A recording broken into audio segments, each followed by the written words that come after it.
The Seattle Mariners came away this weekend with a series sweep over the World Series defending Texas Rangers. Joe and I are going to talk about this series and kind of what happened in this series. We're then going to go on to talk about the Cleveland Guardians series coming up with the Mariners in Cleveland and kind of how these two series affect the standings the rest of the way. Thank you guys so much for watching episode 96 of the Hit It Here podcast, part of the Bleav Network, the My Dad episode, as well as Max Suzuki of the Hit It Here podcast. And I'm here with Joe. Joe, how are you? I am doing phenomenal. Could not have drummed up a better way to finish off the weekend than a series sweep against division rival Texas in T-Mobile. All three starters given exactly what we needed to, especially Colton, your ace, Logan Gilbert. 8 innings, shutout ball. I kind of wanted him to go for the complete game shutout, but he was at a pretty high pitch count. I understand why they maybe took him out. Colton, right now, as it stands, All-Star game Logan Gilbert kind of has a nice ring to it. I don't know if there's betting odds on who's going to make the All-Star team for whatever, players are around the league, but if there were some, you'd probably find them on BetOnline. Thank you to BetOnline for being the sponsor for the Hit It Here podcast. BetOnline is your number one source for the NBA Finals and Stanley Cup Finals this season. Every stat, every matchup, and even live odds and spreads while the games are being played. And when the games are over, do not fret because you can head on over to the online casino and get in on a game of blackjack or poker or unwind with a variety of different slot games as well. They've got over 150. Head to the website today to get in on the action and use promo code Bleav, that's BLEAV, for your 50% off welcome bonus on your first deposit. BetOnline, the game starts here. Kicking off this series against the Rangers, it wasn't business as usual in the first inning for Luis Castillo. Off to a rocky start, but boy did the rock settle down in game one. Only 2 earned runs to, start that game. After that, 5 innings cruising. Finishes his line at 6 innings, 4 hits, 2 earned, 7 Ks. The Mariners respond in the bottom half of that first inning with a Mitch Garver home run. Garver said to Castillo in the dugout after that, "I got you, bro." Literally, he went up to him and said, "I got you. I'm helping you out here," kind of a vibe. The Mariners do hold on in this game. A nail biter. They get a 3rd run, Colton. A 3rd run at some point in this game. I don't know how they scored it. Home run from Julio, I believe. Was it? Oh, wait, no. No, it wasn't a home run. I lied. You lie. He drove in J.P. Crawford. The home run from Julio, which was a bomb, comes in game 2 against Nate Eovaldi, but the Mariners hold on to win game 1, 3-2, another 1-run game, Colton. Mariners strike out 6 times in this game, walk 4. They leave 7 on base, runners in scoring position, 0 for 4. But it doesn't matter. A win's a win. You set the tone in game 1 by taking down the Rangers 3-2. Ultimately, they got to Heaney pretty early, kicked him out of the game before the 5th inning, but the Rangers then got pretty good relief out of Jose Urena in this game. We didn't get to the bullpen really like we wanted to maybe, and that was kind of, I think, a trend the rest of this series, Colton, but ultimately it didn't matter. Mariners come out 3-2 here, feeling good after game 1. Yeah, Scott Service went to Andres Munoz again in the right spot in this game. Obviously, we've seen Munoz be down quite a bit recently, especially in that White Sox series. They had him rested and ready to go in game 1 of the series versus the Texas Rangers. He came in to face 9-1-2 in the lineup. He did strike out 3. He walked 1, but he struck out 3. He struck out the side in that, I believe it was the 8th inning. Then Ryan Stanek came in, gave up a hit, but otherwise was able to lock down the save there for a 3-2 victory. Now, going into game 2, Joe, I was at this game. And shout out to the Halamas, by the way, Dustin and Holly and the crew. Shout out to you guys, as well as I believe your sister said your name was Andrew. So shout out to you, Andrew. Nate Eovaldi on the mound against George Kirby. And I was worried, personally, going into this game because the Mariners were able to score off of Eovaldi early. They probably should have been able to take a little bit more advantage of him in the first inning, but they didn't. And at that point, I was worried that Eovaldi was just going to lock in and be good the rest of the way. George was solid in this game with Mitch Garver behind the plate again. And we obviously were seeing a trend here with George pitching and Garver behind the plate. All in all, this game was a whole lot of fun, Joe, until about the 9th inning. Yeah, it was pretty smooth sailing for the Mariners offense. Cal drives in the first run of the game. You have runners on first and third with 1 out. Hoping to get more, you don't. But in the 3rd inning, the Mariners tag Eovaldi for a 3. Julio with a big 2-run homer in that inning. A bomb, dude. Absolutely tanked that ball out to left center. more center-ish, but you guys get the point, okay? I'm hoping the power strokes back for Julio. That would be huge. The Mariners continue to play on this game. Josh Rojas homered in the 7th, added on 2 more in the 8th as well. The 7-1 lead, though, the Mariners turns to a man who might not be on the Major League club for much longer. Edward Bizardo gives up 4 earned. Obviously, gives some inherited runners to Ryan Stanek, who has to come save the day. Only gets 2 outs in that 9th inning. It's a little bit more of a nail biter than the Mariners had hoped for. It didn't want to have to burn an arm like they did with Stanek in this outing. It was basically Bizardo's game until the lineup turned over. If he got out of it before then, great. If he didn't, you knew they were going to make a move. The lineup turns over to Marcus Semien. He pokes a ball on 2 strikes out to right field, drives in a couple runs, makes it a bit closer. Everyone, hold on to your butts kind of a situation. But he does get Corey Seager to ground out to finish out this game. A 7-5 victory. Colton, you were there. Take us through that 9th inning. So I saw Bizardo coming on. I'm like, cool. Like, that makes sense. Like, rest the rest of your bullpen. If this guy can't get 3 outs, he shouldn't be here. Yes. Whatever. And then he had a lot of problems getting 3 outs. And I was like, wow, he probably shouldn't be here. But I don't know. It was a little sketchy because obviously, you start to see a few hits, here and there. You're like, whatever. Like, the Mariners are up by 6. It's not a huge deal. And all of a sudden, slowly but surely, this started to feel like a Royals comeback. Yeah. And that is what started to go through my head right before Stanek was able to get that final out. That ground ball to Tyler Locklear, who kind of saved the day a little bit. Great play by Locklear. His defense has been phenomenal. Pounced on the ball. I was worried for sure, even when they went to Stanek, because when I saw that Munoz wasn't up, I'm like, okay, they're not going to go to Munoz, which I figured they wouldn't. But the fact they were able to go to Stanek to get that 1 out, I mean, in the end, obviously, when you're up 7-1, you should win the game every single time in the 9th inning. But yeah, a little bit more of a nail biter, I think, than it should have been, Joe. But going into game 3, we felt pretty good with Logan Gilbert on the mound. He's been far and away dominant more times than not out there on the mound. You have a lot of confidence with Gilbert up there. 21 swing and misses today? Swing and misses? Is that the right way to say that? Whiffs? Probably. That's the same thing, just in less words.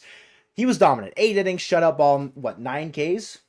Mm-hmm. I said that I had some hope in my heart the complete game shutout could be in the cards, but he was at 101 pitches. Okay, I get it. We don't want to Edwin Jackson, Johan Santana, his arm kind of a situation.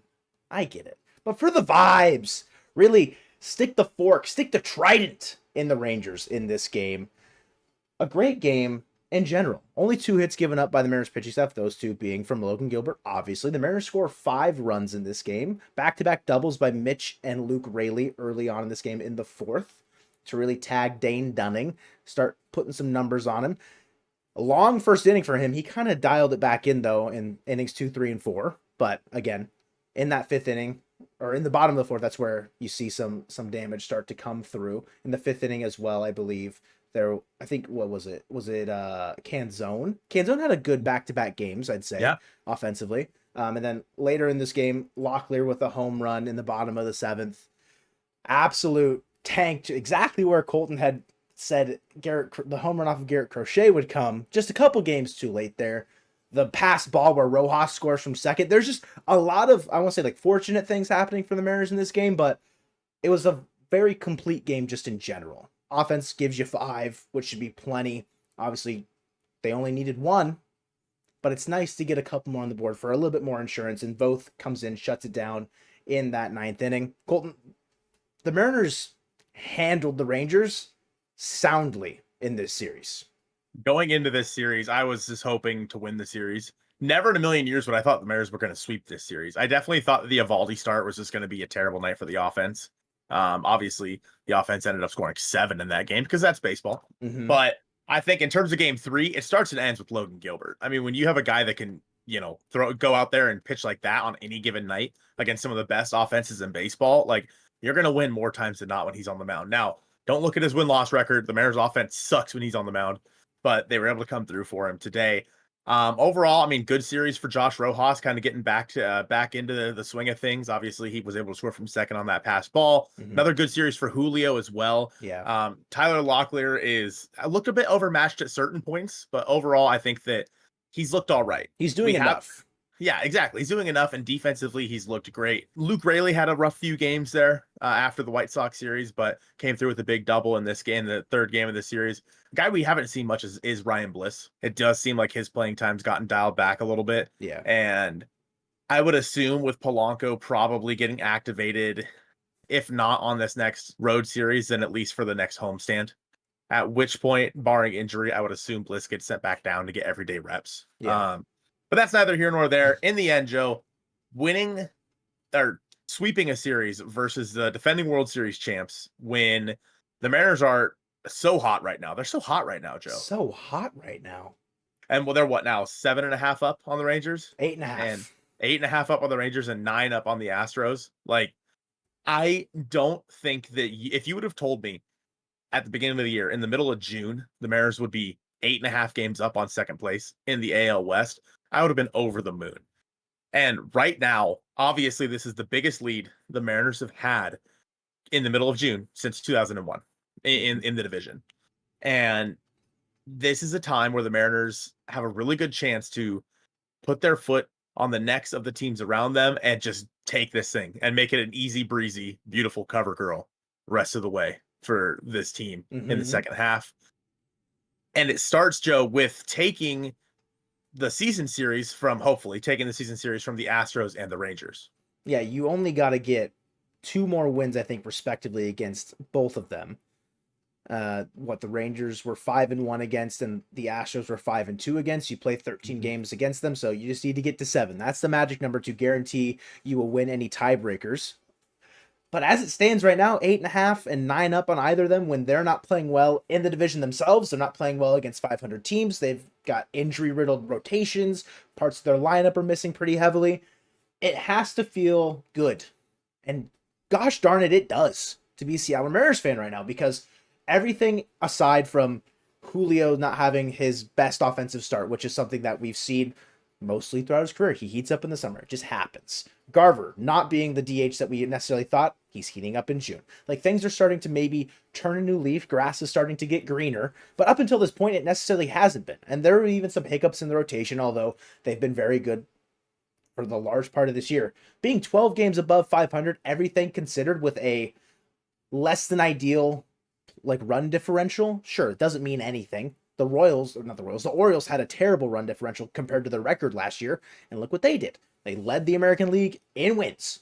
Not say that the Mariners are on their way to do that, because the Yankees, the Orioles, and the Guardians are currently ahead of them, but when you're playing well in your own division, you're playing well at home, unbelievable this Mariners team at home. You do not want to face them in the playoffs, especially at home.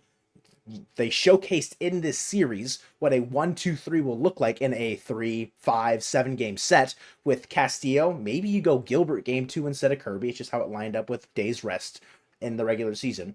But a 3-headed monster of Castillo, Kirby, Gilbert in any series, especially 2 of those 3 probably taking place in T-Mobile, you're toast. You're toast if you're the opposing team, because they are pitching out of their mind, and the team just in general plays a lot better at home. Dude, it's so fun when they're playing this well. Again, I agree with you. 8.5 up on second place. I would have had to guess we'd be at 50 wins. If we were 8.5 up on June 16th, we'd have to be what the Yankees are sitting at right now, 15-23 on crazy not record pace, but a winning pace that is something that we haven't seen. At least I don't have any recollection of ever seeing something like that. You know what I mean? I wasn't cognizant in 2001. I was but a wee lad playing with blocks, learning to tie my shoes. Yes, I did. I'll have you know, I was like the first kid in my pre-K kindergarten class to tie my shoes. My mom will swear on it. All right? They're not on that pace. But being 12 games over in June, yes, they've got the Guardians coming up, but the rest of this month, it's not super difficult. Marlins, Rays, a Minnesota team that's very hot and cold. They're playing okay right now. Royce Lewis is back playing well. But if you get them on a downturn, Ian said it a bunch in chat during a lot of these streams and post games. If you're not tuned into those, please subscribe, turn on notifications, get active in there because it's a ton of fun. Ian said 20 wins in the month of June. People have been saying 60 wins by the All-Star break. It's possible, man. It is very possible with how well this team is constructed, seemingly right now with how well the pitching's doing and guys seemingly heating up. This division is ours to lose at this point. Mm-hmm. And the way that the team is constructed compared to, say, how the Rangers were last year, you're not seeing generational runs out of 4 or 5 offensive players that have never seen that level. You're seeing them regress this year, and you're seeing how hard it's hitting them. You're not getting that out of a lot of your offensive guys. Sure, maybe the pitching is where it's really, you're really taking advantage of the performances you're getting. But that was happening last year. The pitching staff's been this good. This is not something new. This team is legit. Mm-hmm. And that's the thing. This is not like a once in a lifetime thing you see out of like a historical run from the pitching staff. Like, don't get me wrong, they've been amazing. Mm-hmm. But like you said, it's nothing new. We've seen it over the past few years. And that's why it's maybe a bit more sustainable. Obviously, and nobody will argue with you if you say the Mariners need more offense. Everyone agrees with that. Like that is, and that's why, in my opinion, they should go out there and make a trade sooner rather than later. In terms of going out there and adding offense to this team. I don't know what that trade is, and I don't even want to go into the scenarios right now because there are just too many and it's too early to know for sure. But I think that with how good the Mariners are playing right now, and with a weaker June rest of the way in June, and honestly July, a pretty weak schedule as well. You have 7 against the Angels. I think you have 3 against the White Sox as well. Like, the Mariners have put themselves in a position, Joe, where they don't even have to play out of their minds the rest of the way to lock this thing up. And as Mariners fans, we all agree that we cannot assume anything because too many times we have seen the teams going in tied at the deadline, or not at the deadline, at the end of the year, or the Mariners missing by 1 game. So all this talk about, oh, there are this many games up on the other team doesn't necessarily matter because we've all seen too many times that the Mariners like to just play right around the same as their competition. Mm-hmm. So hopefully moving forward, that's why I think that the tiebreakers are a big deal. Even when we speak here in June, the tiebreakers, in fact, the Mariners only need 2 wins against each team the rest of the way to secure a tiebreaker just in case. Yeah. Like I think that's a big deal. Also, in terms of playoff seeding, Joe, the Mariners are going in to play the Cleveland Guardians, who, as of the time of recording this, have 44 wins. The Mariners have 43. The Guardians are 1 game up in the win column in terms of playoff seeding. So therefore, the Guardians would be the 2nd seed, and they would have a bye in the first round of the playoffs, which is the wild card. Whereas the Mariners would have to go play the 6th seed, which would be the 3rd wild card team. As of right now, I think is what, the Red Sox and the Twins? Twins are ahead of the Red Sox, but yeah.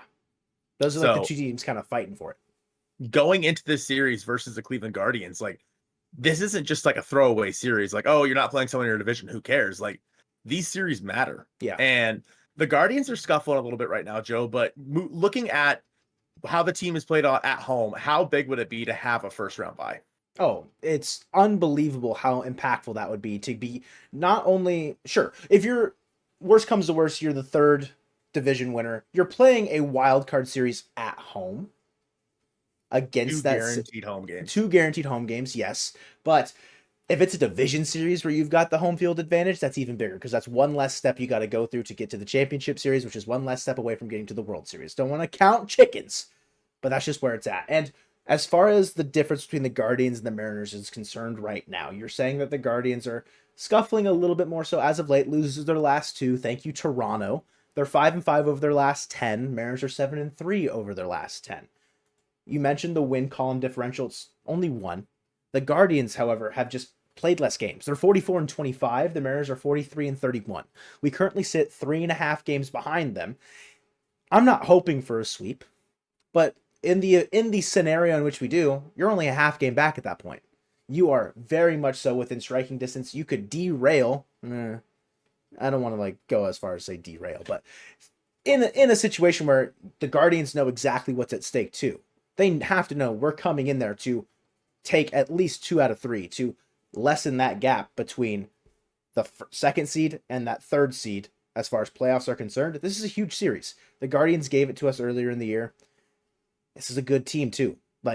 This is a series where I look at it. It's similar to that Royals series, Colton, especially in Cleveland.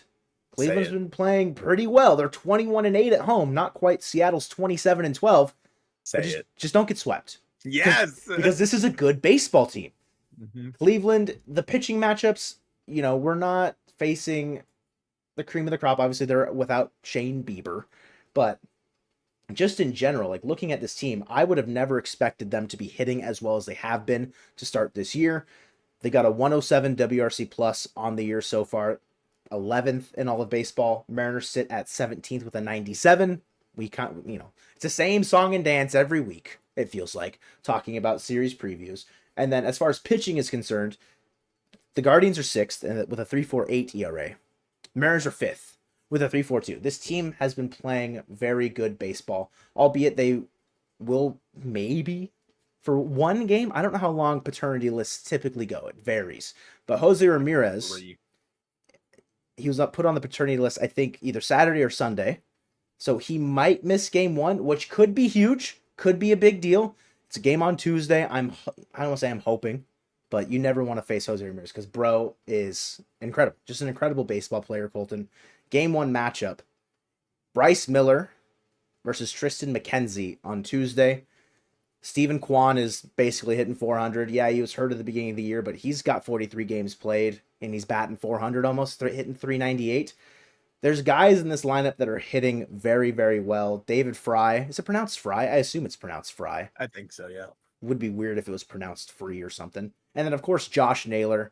Like, there's guys that you have to watch out for in this lineup, but with how well the Mariners have been playing coming off this Rangers series and loses their last 2, the Mariners might be catching the Guardians at just the right time. I think that probably is the case. And like you said, the Mariners probably have the pitching advantage here. Don't get me wrong. Tristan McKenzie, for example, is a great pitcher. And maybe his numbers on the year don't show it. But I think when the Mariners faced him earlier this year, I think he shoved against the Mariners. I could be wrong. Or did he have a bad start after I said he was going to strike out like 10? He had a bad start, I'm pretty sure. So going into this game, again, the Guardians are another scrappy offense, kind of like the Royals. Stephen Kwan is a guy who's going to slap balls all around the field. Shout out to our friend who's a big Stephen Kwan fan. Yeah, shout out. And then, like you said, hopefully Jose Ramirez is just really loving spending time with his new child. I think he deserves a bit longer to really get to know the child. Yes, you gotta really make that impact first, right? Especially right around Father's Day. Right, listen, exactly. Jose, if there's any series that you need to miss, it's this one, man. But yeah, overall, I mean, if you can win the series, great. That is the hope, obviously. I am not going to be too terribly I'll be upset. I'm going to be upset. I'm not going to be too upset if they lose the series. I'll be pretty upset if they get swept. Oh, yeah. When you have the Marlins coming up after that, you still have plenty of chances. I mean, coming off of a 6-1 homestand, like, how can you be upset with this team right now? You have the second biggest lead in all of baseball, and you're in the division. Mm-hmm. So going into this series versus the Marlins, Joe, game 2 is going to be Brian Wu. Hopefully, I Bleav that is how it's been announced. Yeah. Assuming he's able to make that start. Yeah, it's been basically confirmed. So plenty of people on X, Twitter, I hate calling it X. Yeah, don't call it X. That's stupid. I don't know why I did. I'm sorry. Brian Wu returns to the rotation on Wednesday against Tanner Bibee. Now, there have been some ups and downs for Tanner Bibee this year. A 4-2 record with a 3.94 ERA and 87 strikeouts. A little bit better than Tristan McKenzie. I'm a big Tanner Bibee fan, truthfully. I drafted him in like every single fantasy baseball league I played in for the most part. This is the start that I'm worried about. Mainly for a variety of reasons. One, it's Brian Wu's return, so you're not gonna get more than 5 innings. If I had to guess, unless he's at 50 pitches, you're not getting more than 5 innings. He's gonna have to be cruising, which he's done plenty this year.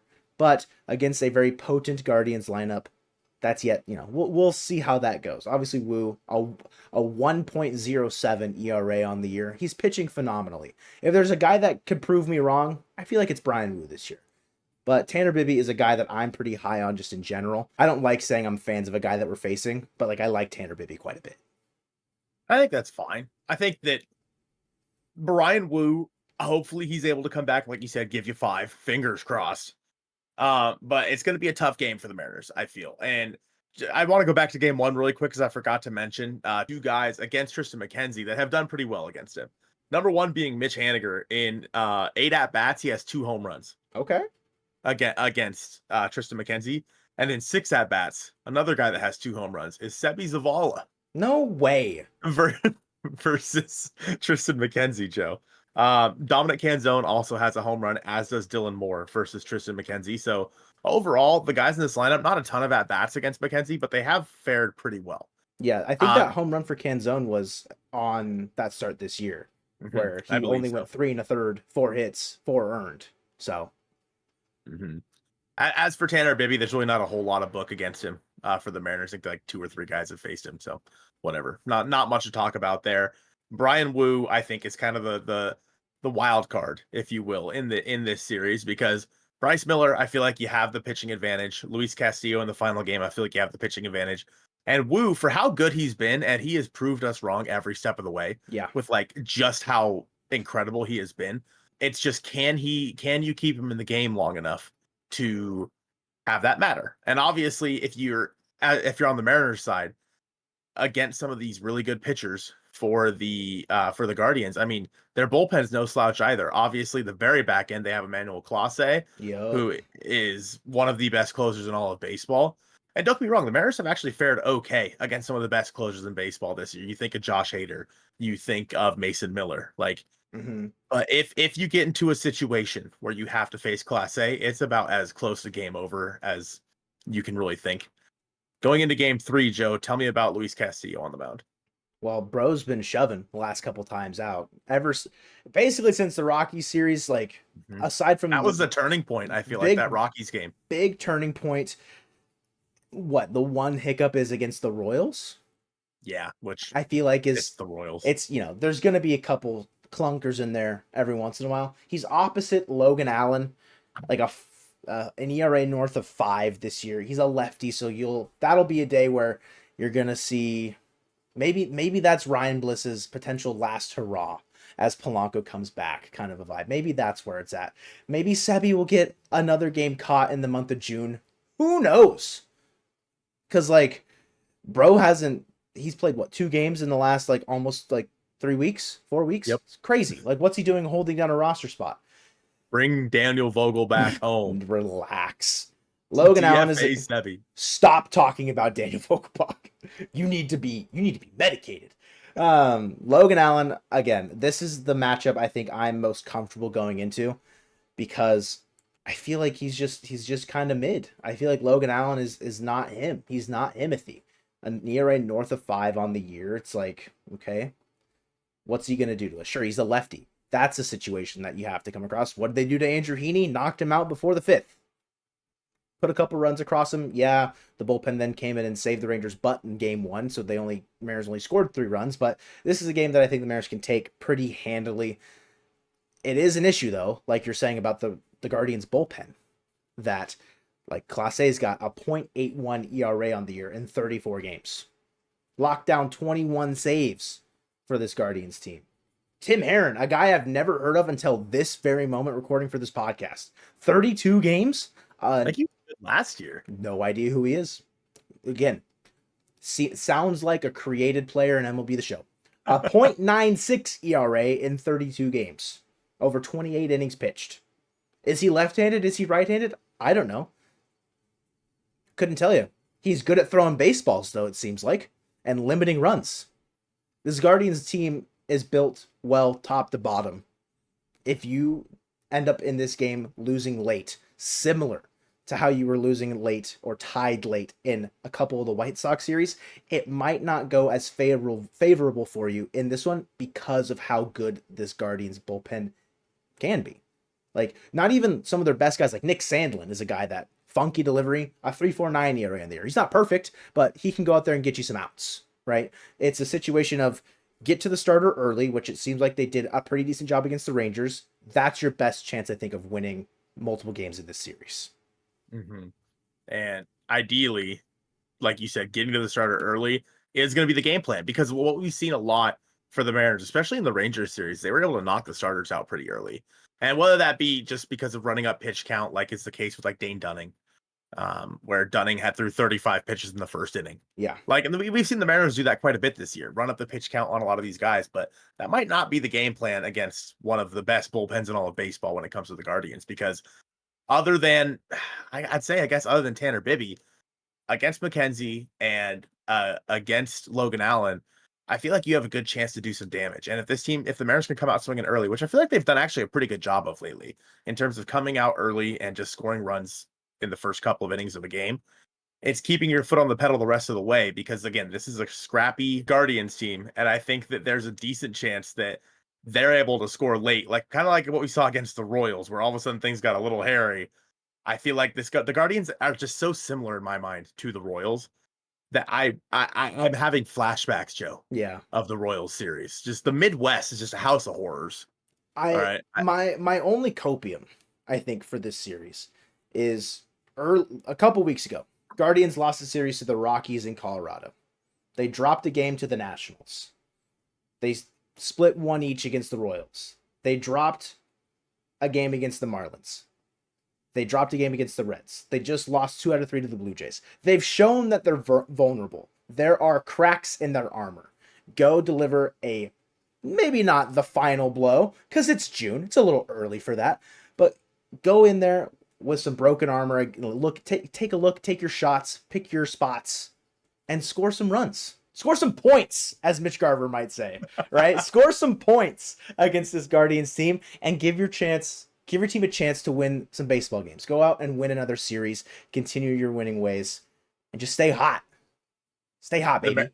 The Mariners have had a rough time on the road so far this year, but I really don't think that you can go into this road series with a better feeling about the series than you could right now, with coming off of a sweep of the defending World Series champs. It's, again, I tweeted it on Friday after the first game.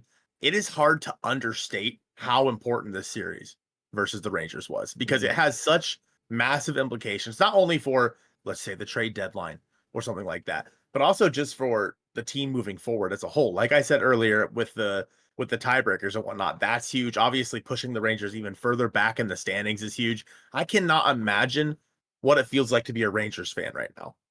Like going into Seattle, you're like, we have a real chance to make up some ground, and you're not buried, but you're pretty darn close. Like, they're starting to like throw the dirt on top. You know what I mean? I have to imagine it might be not as severe, but similar to when the Rangers came into Seattle at the end of last year. And definitely finished patting down the dirt, seemingly. It's not as severe, but it's getting there. And again, I think that it's really important that the Mariners go out there and make some moves to address the offense on this team. And we talked about that in this video on the screen right now. Go ahead and check that one out. We appreciate you guys watching episode 96 of the Hit It Here podcast, presented by Bet Online, the Joe's Dad episode of the Hit It Here podcast. And go Mariners.